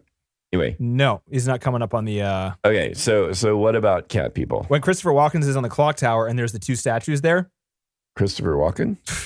Christopher Lloyd goes to the top of the clock tower. Hey, and Christopher there's Walken. Hey, Hey, travel wow. back in time. We gotta get the lightning. Wow. 1.5 gigawatts. Wow. Hey. Wow. A mistake that ends up being better than no mistake. Look Wow. at that. How appropriate. We'll get to the lightning. That would have been a tough action film. It would have been the action sequences Whoa. would have been a lot slower. Yeah, right. You'd have to sit and comment on everything happening. Yeah. Look at so- the plug just came unplugged there. Look at that. Yeah. Look how, Watch what am I yourself. doing there? Whoa, watch yourself. Lightning. Come on. Whoops. What was I talking? The statues. The cat statues Cat was People. from the What movie The about Cat Cat People. Cat people. Cat, when Christopher Walken was in the goddamn tower, there was a cat statues. Okay. And That those was are from the Cat movie The People. Cat People. It was just props they Okay. took from that movie. Gotcha. Yeah. Okay, copy that. Glad I know that Yes. one. Yeah. Wow, it's a feline. It's a feline. Wow. They talked about how getting pickup shots was really easy when they had this entire backlot set built. They would I bet. watch dailies, and for like the skateboarding Go scene, back for out and shoot example, him again. they would have, the shot of him sketching on the car, and he would turn, and Zemeckis would be like, I need that to have sparks. So then like with a second unit person, they could take that exact shot, put somebody in those exact same clothes, go to the exact same spot, put the camera in the exact same it's all spot. just set up. It's all set up, and then just do it and add sparks, and he's got it. Yeah. They do that with a lot of insert shots. Man, those skateboarding scenes are so cool to me when I was little. When I was a younger kid, that's exactly what I wanted to do. Like ride around, jump through shit. All the stuff that's not possible as a skateboarder. Yeah. Right. This was my first, like, the thing I ever saw with skateboarding in it, for sure, when I was a kid. Oh, yeah. He was just so cool with that fucking thing walking around. Yeah. And it seemed like totally unsafe, but man, it looked fun. Just like you get to school, you don't even hit the pedal. You just grab onto cars and go. Just hold on. Oh, yeah. Skitching's great. Have you done it? Fun. Oh, yeah. I've never done it. In Boston? Oh, yeah. All the time. Do people get pissed at you? Yeah. Oh, yeah. One guy did. The Corvette. I grabbed onto his Corvette, and he had like one of those. He had one of those like chrome bars along the back. It's just for show. It doesn't do anything, right? But it was perfect. So I got on his fucking yellow Corvette right at Copley, and the motherfucker stopped short. And I went on top of his back trunk. Oh, yeah, yeah. Did he get out? Was so pissed. No, I kind of fell off. No big deal. The guy behind him stopped. And there was no like issue, and then I just went onto the skate park, and he was screaming, yelling, "Fuck, get off my fucking car!" Like, just like, all right, bye. Yeah. And then I think I grabbed on a bus after that. Like, it's just like, lesson not learned. Yeah, our friends were, me and my friends were so bad at that around Copley, just like grabbing on because it's an easy place to do it because people go right at that light, and then so like you can easily get on. What do you do about potholes? You can't see shit when you're riding, right? Oh, yeah, that's bad news. I mean, you just hope that you don't hit one. What And about cracks? You look ahead. You look ahead if you're not on a bus, right? You can see the car over the car most of the time. You look onto the right, you see it coming. And then, you're a skateboarder. You hop over it. You move around it. It's just what you do. Wow, look at that. Pothole. You eat shit. That's what you do. Yeah, you're a skateboarder. Exactly. Yeah. You eat shit, right. 100%. Michael J. Fox had a music teacher. Like, he knew how to play the guitar, but he had a guy there teaching him how to do the exact finger movements for Johnny B. Good and a lot of the other music parts that have him doing the close-ups. So he was actually doing that. That's just him, which is pretty good. And he also did all that coordination stuff where he choreographed the finger movements so like this music teacher taught him the finger movements, and then Robert Zemeckis was directing him to do all these like rip-off moves from like The Who and Chuck Berry. Oh, right. And His dance moves. Eddie Van Halen and all that stuff. So, all Michael J. Fox. Pretty good. Yeah, they had 2 editors working on this film. 2. So they had to like coordinate with each other on how they were editing. They would share the edits at the end of the day. They would split up the work between themselves because they only had 9.5 weeks to do it. Insane. So crazy. That's such a small amount of time. Oh, they actually had Eddie Van Halen. I'm just reading in Wikipedia because I was looking up. They had Eddie Van Halen. He played that guitar riff. Like he recorded that specifically that Marty uses to wake up George. That's not what I read. I read it was a B-side for a movie that he did earlier that didn't get played in the movie. Oh, well, it just said on Wiki that Eddie Van Halen performed the guitar riff. He did. Yeah, so Van Halen didn't want... Yeah. Oh, but the band refused to take part. Yeah, so Eddie, that's why it says Eddie Van Halen, because only Eddie took agreed part to on it. his own. Yeah, and he gave them a non-Van Halen piece of music, which Eddie wrote for a movie a year or 2 before. So what, Eddie was the only one that had any sort of sense to him? Yeah, I mean, Jesus Christ, what's wrong with They these wanted guys? more money, and Eddie was just like, fuck it, this sounds great. Fuck it, this sounds fun. Yeah. Stop being a dick. You have plenty of money. Oh, so Mark Nice, Campbell provided, I'm reading more Wiki stuff here. You do this before the podcast, John, Yeah. Instead of doing it during the podcast. No, it's better mid-podcast while everyone's listening. I love reading. People just, it's great. Yeah. Figure it Tell out us as you more, go. John. Yeah, what else you got? Do you know who Mark Campbell is? I don't think so. Mark He's the singer Campbell. for Jack Mack in the Heart Attack. Oh, he yeah, I sings should've for known Michael J. that. Fox. Yeah, he was the voice that was, You don't know Jack Mack? Come on, TC. I thought you were cool. I'm not cool. No, that was your first mistake. All right. Did I mention, so I don't know if you know what this means, TC, but pre-digital, some sections of this movie had over 100 tracks of audio. Oh, wow. That seems Really? like a shit ton. That's a lot Yeah. of analog tracks. Yeah, that's pretty cool. Like, how do you even like mix that together? I don't get it. Well, you record each one on a tape, and then that gets mixed down into a 2-track. So you just or, go, you go 2 to 1 each time? Just Yeah, 2 they're and doing then 1? mono tracks, and then they're mixing them down, and then I would imagine they, have you there just like they do now how with much the loss buses do you and all have that. at the original? When do you have like, I don't know. like That's 60 mixdowns? I have never recorded or re-recorded on tape, so I have absolutely no clue for once. Yeah. That just seems like a lot. Like that's It is. crazy. It is. I mean, these guys do it for a living, so their lossless is probably nowhere near like what me and you would have with shitty tape and right, like it's pro. And that's what they did. I don't know. That's a fucking damn good. That's amazing. That's a lot of fucking tracks. This movie's score didn't get nominated for an Oscar. It's stupid how it didn't. The score is amazing. It's like one of the best scores, I think. No shit. Right? Yeah. It was just that Hollywood big blockbuster score that worked perfectly for the story. And it broke a record for the largest orchestra in a movie score with 85 people in the orchestra. Whoa. So it's been broken since, I don't know with what, but at the time, that was a record. Just imagine that, right? Like for this movie, there's 85 people playing in a room. That's unbelievable. It looked pretty full. There was shots of him doing it, and this movie's pace was so fast that the composer was writing and recording all of the music for the movie before Robert Zemeckis could give him any feedback. So by the time they were editing the movie together, Robert hadn't heard any of the music at all to give any feedback, to tell him like it's a little off here, a little wrong there. He just like threw it at him and he's like, fucking perfect. Throw it in. Just like layered it on top, patched together. Beggars can't be choosers. Done. We've got this. It's perfect. It sounds beautiful. Let's move on. Right. I love it. How lucky. How fucking lucky. I mean, Jesus wrote this book. He wrote this fucking film. He wrote everything. Yeah. It's the Christ. Christ. Yep. Name of the Padre, name of the Soul, right? Whole thing. Did you know that they weren't planning a sequel when they made this movie? Well, that makes sense. I mean, they didn't. They were just wanting to get this thing done. They weren't thinking that this is. They just wanted to make this movie. I mean, it certainly makes sense given that they were just shopping desperately to get it made. They weren't selling this as like this is a trilogy. This is People had the question like, well, you ended it on a cliffhanger, kind of. Why didn't you think there was going to be a sequel? And they're like, we just thought it was a joke. We wanted to have it end on a joke where they were making fun of like their kids in the future. It was just a joke. That's all it was. Yeah, wow. That's right. Well, I love that ending because it keeps the action going in a way. It's not like it's like everything turned out great, but then their adventures continue. Sort of. I don't know. It just was a great way to end it. And I remember this as a kid because I didn't see this in the theaters, but in the theaters, it was as I assume you guys saw it now. But if you saw it on VHS at the end of this movie, when the car flies into the camera, it doesn't flash to credits. It flashes to a to be continued sign. Mm-hmm. And it doesn't. I think the to be continued like moves, like scrolls in from does the it? left. Okay. I don't know. So that was on the VHS tape, but and Zemeckis did not like it, and they wanted to advertise the next one.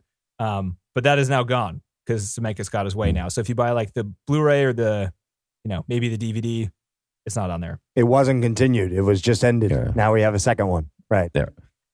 I mean, it's such a weird thing to like get hung up about, but whatever. Yeah. It's just changing their original movie experience, Yeah. Right. Huey Lewis wrote that song, Power of Love, for this movie. They wanted him from the beginning. He wrote one song that was outright rejected, and Robert Zemeckis said, this is not what we want. Look at the story. Let me walk you through the plot.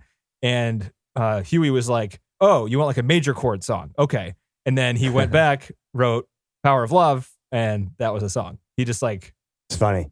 Needed direction. He's like, oh, I need to switch it up from being a little bit minor and a little bit distant, to being really happy. Right. Okay, cool. Song. Okay, so 1-4-5 major, but right, cool. C major. What do you think? Cool. It's easy. Did you notice his cameo, TC? No, I didn't either.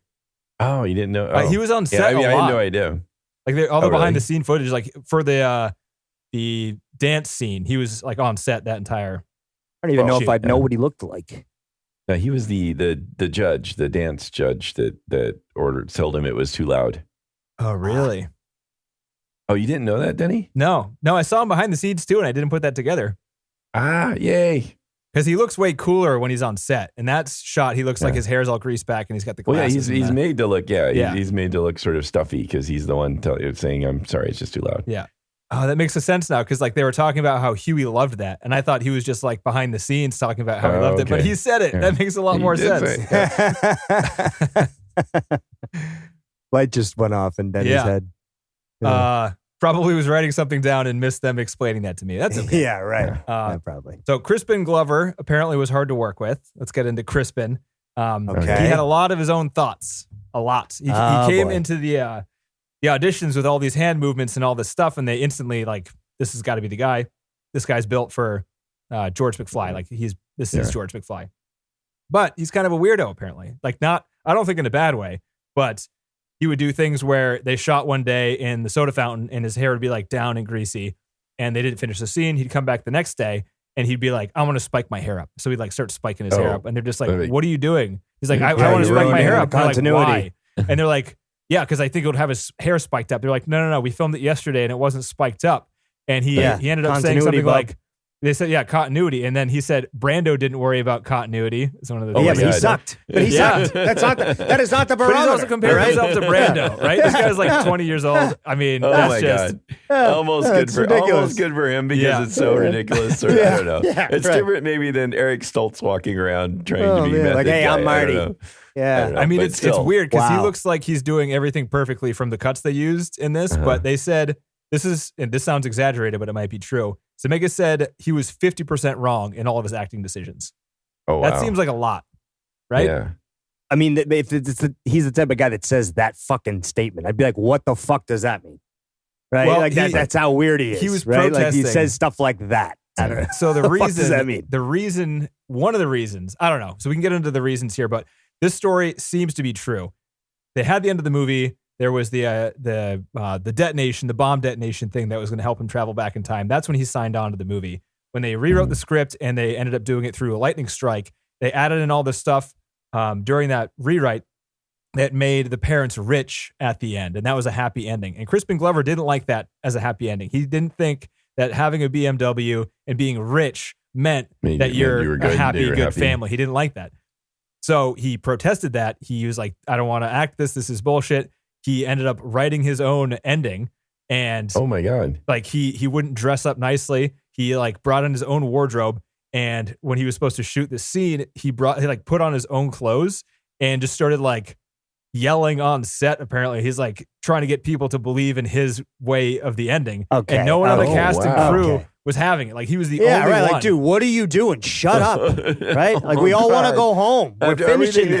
He's like, this is the way it should end, like this. And no, shut up. You're the actor. No one wants to hear from you. We've already just fucking read your lines. All of this. Like, what are you doing, dude? Put on the fucking thing. But this is what I'm saying about that's that type of person that becomes an actor is when they get into those weird little headspaces like they're the best thing in the world. If it can make him act like the rest of the movie, you know, it's worth it sometimes. I don't think it is. I think it is. Well, you don't have to know him, TC. I don't know him. I know. I don't need to know him. I get it. I think he's perfect in this. I hate those. I hate stories like that. Like supposedly he's like that's some of his mannerisms. He said it's like reported because he's nervous and they had to dub him a lot in this movie because he literally couldn't get his lines out. So he would have to mouth his lines because he was so nervous he couldn't say them. And you wonder why nobody's backed up for him, right? Backing him up, right? Come on, guy can't even say his line. Everyone's sitting there being like, this fucking asshole. Right? Because you know that they were. Probably. That's just what happens on set, right? You know, the fucking guy can't do his fucking job. All he's got to do is say 2 fucking lines, right? I can just picture it. And then he's protesting. Everyone's like, "Shut the fuck up, dude!" Now you're gonna yell. Now you can say your lines. Now you can speak. Yeah, right. Exactly. Fuck out of here. So that story seemed to have happened. That part is true, I think, according to most. I mean, a lot of this could all be bullshit, right? As part of like folklore. So Bob Gale, the co-writer and co-producer, he said that Crispin Glover demanded he be paid $1 million to be in the movie. The sequel or the sequel, original? The second one. Okay. He said he wasn't a huge fan of the script. Crispin Glover wasn't a huge fan. So sorry, Bob Gale said Crispin Glover wasn't a huge fan of the script and that he demanded to be paid $1 million because he didn't want to be in it because he didn't like the script. Wow. According to Crispin Glover, the fact that he was so hard to work with was the reason that he wasn't offered the role in the second movie. So Crispin, they're both lying throughout their lives. I don't know if this Bob Gale guy's still alive. Crispin Glover is still alive, and he's adamant about his side of the story still. So neither of them back down from their completely opposite lies, or one of them is lying. Right. Or both. And Crispin Glover was pissed at everyone because Bob Gale apparently was like the guy that made it so Crispin didn't get the role, but he was still mad at all the other producers. He was mad at Spielberg, and he was mad at Robert Zemeckis because of this. Yeah, and can I just say no one cared, right? Yeah. I mean, what the fuck is this guy? Who does he think he is? He's a superstar. He's the highest grossing movie of a year. That's huge. I can't imagine. Yeah, but still, like, you done one thing right now at that time. Fuck off. You're a backup actor in shitty television shows. Shut up. I can't imagine like the ego involved in thinking that you're mad at somebody like Spielberg and anyone cares. Well, no, he got blacklisted from a movie, basically. Well, I mean, he's a pain in the ass. Do you blame? I mean, he got up and did a monologue about how the ending shouldn't be the ending. Fuck off. You got to work in this town. Yeah. You know, you can't just do that and be like, oh, they owe me. Fuck you. Nobody owes you shit. That's a fair enough point. Right? The thing that pissed him off the most about it was that they used his likeness in the sequel. They put on the guy who played him a mask to make the dude look like Crispin Glover. And people actually thought that he was in the other movies. People come up to him still, and they were like, I liked you best in the second one. And he's just like, I fucking hate you. I wasn't in the second one. I wasn't in the second one. Yeah. So he's pissed off about that being angry. So that is fucked up, right? Yeah, but that's Hollywood. I hate to say it. It's the worst. But like that's not using a character's, it's using his own face. Like stealing they own the fucking movie. He's the character in the movie. Yeah, but they own everything about the movies. They can do whatever the fuck they want to do. I mean, I don't know. That's pretty fucked. It's one of those things though where it's like I get it, right? Because it sucks. Somebody got screwed. But at the same time, like you get into this business knowing you're gonna get screwed. So like to get in the business, get screwed, and then be like, oh, it sucks. It happened to me. It's like, I just have no sympathy for those kind of people, right? Because like you got into this for the gig. The gig is most of the time people get screwed. You don't want to get screwed. Go be in fucking, a normal job. It says that there's a story here that Crispin Glover sued the studio for that, for using his likeness. Did he win? I don't know. Was that even a term back then that was actually in law? Yeah. Probably not too. But he ended up eventually making up with Zemeckis at least because he was Beowulf. The lawsuit was settled for a 6-figure sum, it says here in this story. That's not enough. There you go. Ranker. So in 2007, he made a movie with Zemeckis. So it took him 22 years to maybe he's a bit more mature than to no longer. Yeah, he finally got his anger under control. Yeah. Yeah. No more speeches, right? Yeah. Okay. Cool. You can come back in. Are you Brando? Yeah. Do you want to be Brando? Yeah. Let's go over this one though. Are you sure you're Brando? Yeah. Yeah. Okay. Right. So we're good now. Yeah. You're gonna stay quiet. Cool. That's right. What do you think of the ending? You like that, Crispin? Yeah, the ending okay with you? Yeah. You sure? Because let's make sure here. Oh, just a reminder. We don't care anyways. Could you read your lines? Great. Yeah. Fucking hell, man. These people. Wow. They got all the effect shots a week before they had to print the negatives. No fucking way. Really? So they had a week to edit the special effect shots into the movie. How fucking stressful must that have been? Oh and my God. Didn't see this was back before digital and they were using ILM. Like, they had no clue. They had no idea what it looked like. No idea. Oh my God. Dude, the fucking stress, the pit in their stomachs. Oh man. Crazy way to make a movie. Oh fuck, seat of your pants. Which is why, Zemeckis showed his current attitude towards movies back then, or I don't know when they recorded this, but he was talking about how he didn't like a lot of the way the shots looked, and I couldn't disagree more. And it's weird because I feel the same way about George Lucas. He does the exact same thing where he looks at old Star Wars and he's like, I would have done this differently. I could have made these buildings way bigger. I would have just painted them in. I would have painted that in. I would have painted that in. I would have just used CG. This would have looked so much more crisp. And I'm like, yeah, but it would have looked like CG, man. I feel like some of these directors, it wouldn't have been the same. As a director, I can kind of see wanting the full control over what you can do, but as like a viewer, it looks worse, right? Yeah, like that should be a consideration too. Yeah, right. So it's not always perfection that causes the thing that is what makes the movie. Yeah, good, the point of the movie like, isn't to translate exactly what's in your head onto the screen. It's to make like a storyline that people can get lost in. Like isn't that easier to do if like there's real shit on the screen? What I'm starting to find out is all these people have much different ideas of what like makes something good, and it's all subjective, and you can't really say much. And well, and there are artists that, especially when it's a team effort, you just aren't happy with your work. Like you didn't have enough control, or you didn't have the budget, or you didn't have the technology, and things are different now. And for some but I mean, people, what I don't understand about that is like, a normal person that gets through life, like, don't at some point you have to accept the fact that that was just what it was at that time and enjoy the fact that that's what it was at the time. And now you get to move on to the next. Yeah, ridiculously successful. So, right. Like all that, like, when you start to hear them complaining like that, you realize that just must be how they always are. And you wouldn't want to know them anyway.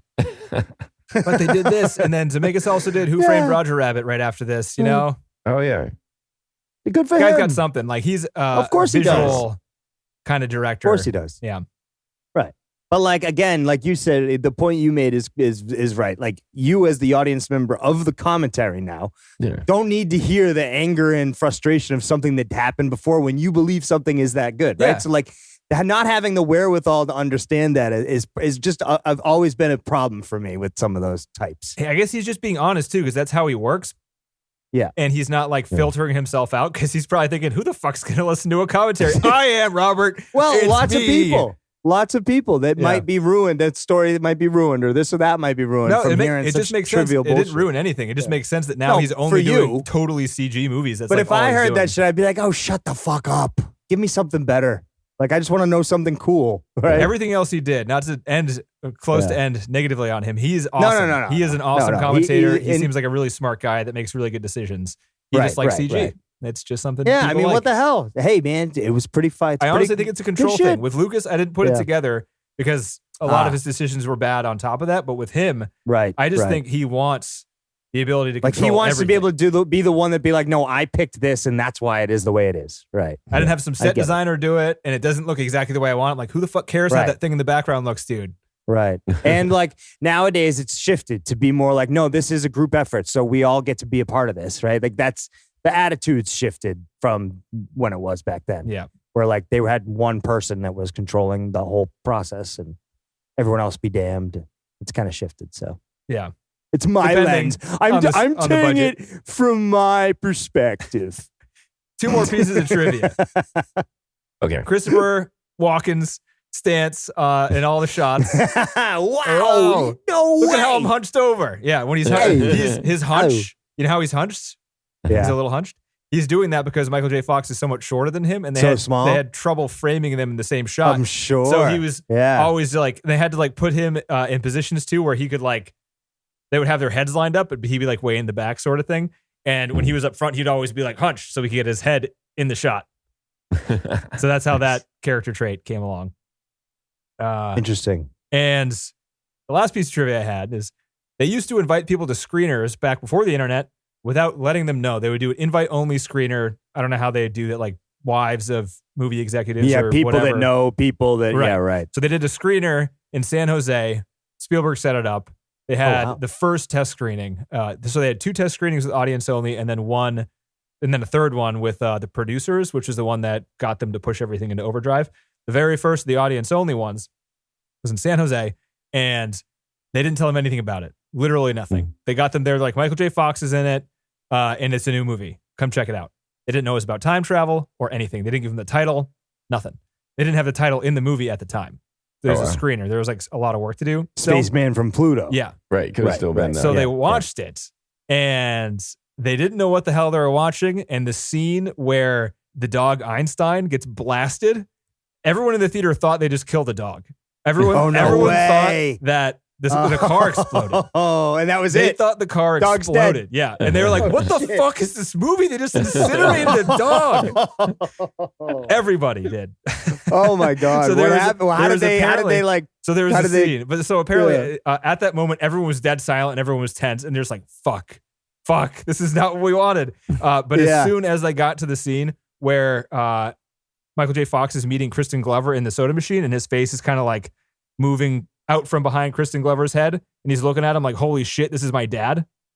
That scene was when everyone's like, oh, time travel. Thank God the dog's not dead. Everybody's okay. But they didn't get what the movie was about until then. It's funny to think like the idea of knowing this is a time travel movie helps you understand. Makes it change. So they made some edits during, like after that screening, and those first 2 screenings were kind of like that. And they made some edits to like help that, but once like word got out, make it clear, right? But then once the word got out after the producers meeting that there was this movie about time travel that's going to come out, like word got out, then they started screening it again, and they had to re-edit it back the way it was before. It was like too annoying. It was like because they realized they didn't need it. Like people are going to know the movie's called Back to the Future. Back to the Future. They don't need to show it. They just and the poster is going to be of Michael J. Fox. Like they knew what the poster was going to look like with the car, and he's going to be looking at his watch. Right, and people are going to be talking about it. And they started the movie with the clocks. They didn't get obvious, it. No, it's not obvious if it's just the clocks. No, I'm saying, but all that's tied together. Yeah, all of it tied together works. Yeah, right. But isn't that weird how just like what you know about a movie. But that's right. I mean, that's, the difference between exposition, not exposition, the whole thing. That's about as far as we got in the film with the kids too, because Samantha was really worried about the dog too. It's a cute dog. The car comes back and it's just like all covered, and Doc and Marty are both looking at it kind of in horror. Yeah, they're like, do we just kill him? Yeah. Do we kill the dog? Yeah. Right. I don't want to open the door. What if he's dead in there? Yeah. I know. It was quite a long sequence there those before thoughts the door crossed got my open, mind. and we see that Einstein's okay.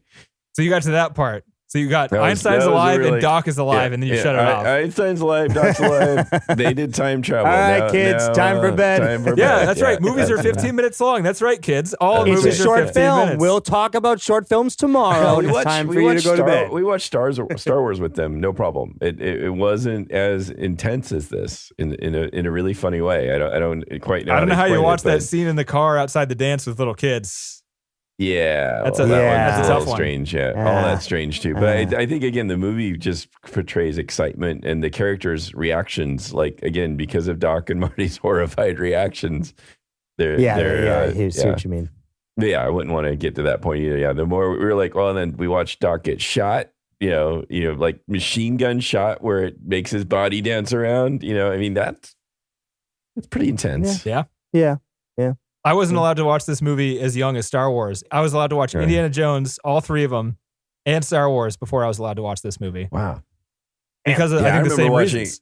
Yeah. It doesn't, it's weird because, I mean, Indiana Jones like freaked me out too, that like those early scenes where the guy, like his buddy, or not the buddy, but the guy he's like exploring that cave with dies because he's impaled on spikes. Mm-hmm. I remember that freaking me. Or the guy that comes out and falls over, just a bunch of arrows stuck into his back. Yeah, let alone the ending scenes. Holy cow. We can talk about that when we get to that movie. Yeah. But man, as a kid, that one freaked me out.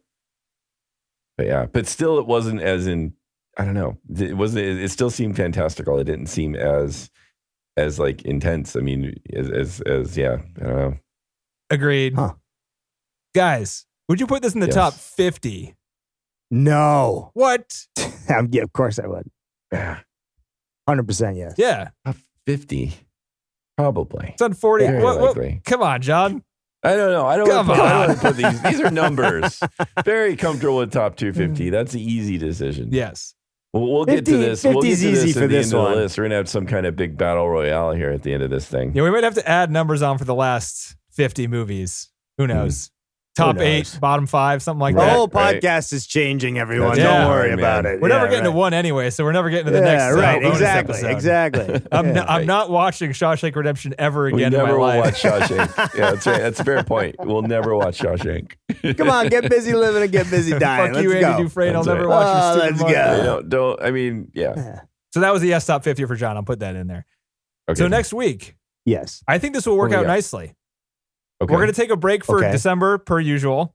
Yeah. That sound good? That does sound good. And I think we're going to come back with a very snowy, holiday-y, R-rated, murdery type of fun. Okay. That started out really nice, and then it went really sour. If we're going to keep going with Martin McDonagh, we're going to watch In Bruges. Okay. That sound good? Okay. Yeah, that does sound good. Sweet. I'm looking forward to that. All right. And this will be a two-parter. Look at that. Yay. Fucking A, right? Nice.